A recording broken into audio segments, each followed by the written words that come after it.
Moana. Moana was a little girl who lived with her family on the island of Motunui. Her home was a beautiful place, surrounded by a coral reef and shimmering seas. Moana's father, Tui, was the chief of the island. Little Moana loved listening to Grandma Tala's stories, especially the ones about Mother Island, Tefiti, which was stolen by a demigod called Maui. As he tried to escape, a demon called Teka attacked him and the heart was lost in the ocean. But one day, added Gramatala, the heart will be found by someone who would find Maui, deliver him across the ocean to restore Tefiti's heart and save us all. Later that day, Moana followed a trail of shells along the shore. Suddenly, the ocean magically parted and she saw a small stone with a spiral on it. Moana grasped it. Just then, Chief Tui arrived. The ocean quickly whisked Moana back to the shore and she dropped the stone as Tui took her back to the village. The years passed, and when Moana was 16 years old, her father took her to the island's highest mountain. One day, said Tui, you will be the next chief of Motunui. Moana wanted to make her father proud, but she couldn't help wondering what might be out there beyond the reef.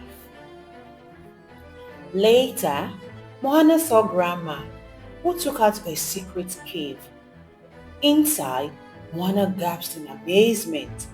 It was filled with sailing boats.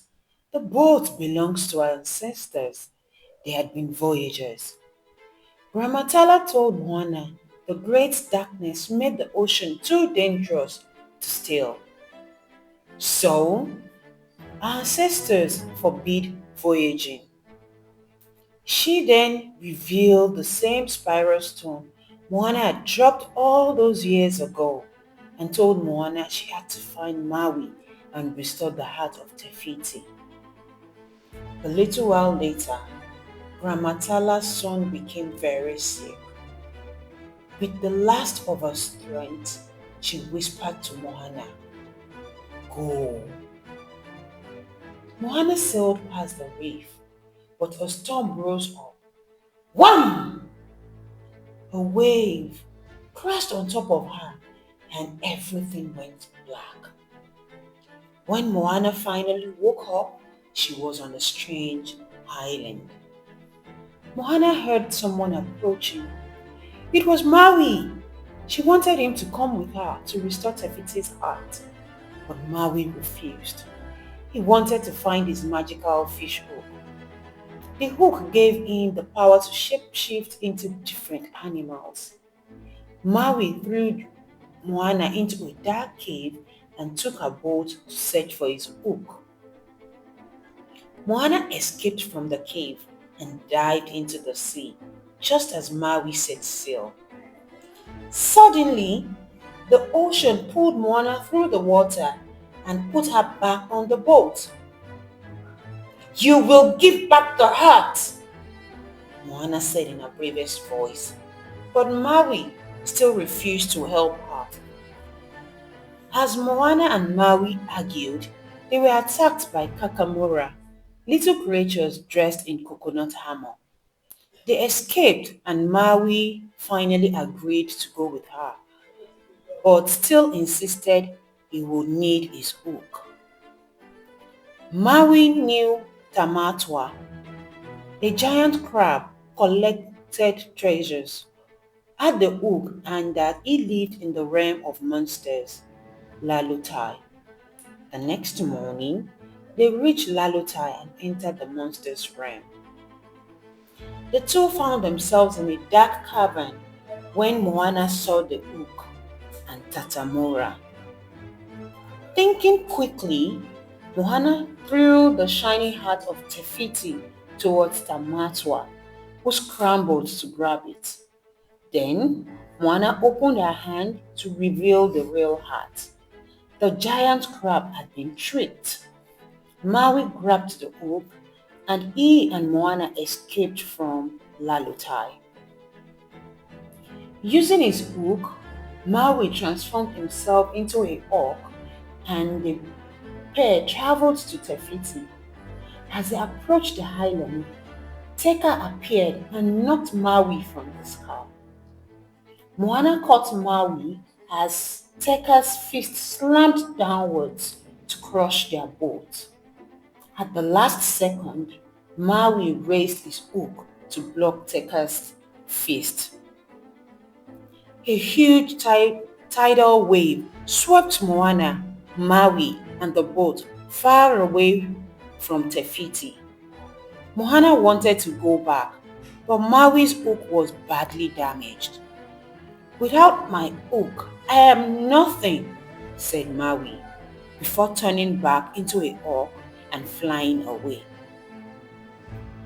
With tears in her eyes, Moana held the heart of Tefiti out to the ocean and said, "You chose the wrong person." The ocean then reached up and took the heart back beneath the surface. Soon after, the spirit of Ramatala appeared, along with hundreds of ghostly volcanoes filled with Moana's ancestors. Ramatala asked, "Do you know who you are?" Moana realized returning the heart had always been her destiny. She dived into the ocean and retrieved the glowing spiral stone from the seabed. Back on her boat, Moana headed back to Tefiti. Teka was determined to stop Moana and raise its fist. But just before it struck, Hawk Maui flew out of nowhere to take the blow. While Maui and Teka fought, Moana reached Tefiti, but instead, she found an empty crater and the mother island was nowhere to be seen. Not knowing what else to do, Moana began to sing the ancient song of our ancestors. "Know who you are," Moana chanted. Suddenly, Teka swooped down, coming to a stop in front of Moana. The young girl bravely pressed her forehead to Teka's and placed her heart in a glowing lava spiral on the creature's chest. Tefiti slowly emerged from the flames with a glowing spiral on her chest and a crown of colorful flowers blossoming on her head. The mother island opened her hand to reveal Maui's hook. It was fixed. The island exploded with flowers and came back to life at last. Back on the boat, Maui prepared to leave. "You could come with us back to Motunui," Moana offered. "My people will need a master wayfinder." Maui smiled at Moana. "They already have one," he said. The two friends hugged goodbye and Maui's ship shifted into a hawk and flew away. Back on Motunui, everyone was overjoyed when Moana appeared on the horizon. The young girl finally knew who she was, the next great ocean explorer, destined to lead our tribe on new adventures. The end.